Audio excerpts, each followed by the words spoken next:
செங்கல்பட்டு அரசு மருத்துவக் கல்லூரி மருத்துவமனையில் தமிழக சுகாதாரத்துறை அமைச்சர் அருண்ராஜ் திடீர் ஆய்வு மேற்கொண்டார். அவருடன் செங்கல்பட்டு மாவட்ட ஆட்சியர் வீரப்பன், செங்கல்பட்டு மருத்துவக் கல்லூரி மருத்துவமனை முதல்வர் பிரியா, செங்கல்பட்டு சட்டமன்ற உறுப்பினர் தியாகராஜன் மற்றும் பல்வேறு மருத்துவத்துறை தலைவர்களும் கலந்து கொண்டனர்.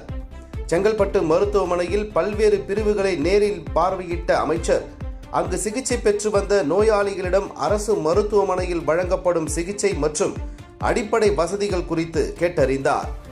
தொடர்ந்து மருத்துவமனை வளாகத்தில் உள்ள அம்மா உணவக பகுதியில் ஆய்வு மேற்கொண்ட அமைச்சர் அங்கு கடும் துர்நாற்றத்துடன் செப்டிக் டேங்கில் இருந்து கழிவுநீர் வெளியேறி வருவதை கண்டு அதிருப்தி தெரிவித்தார்.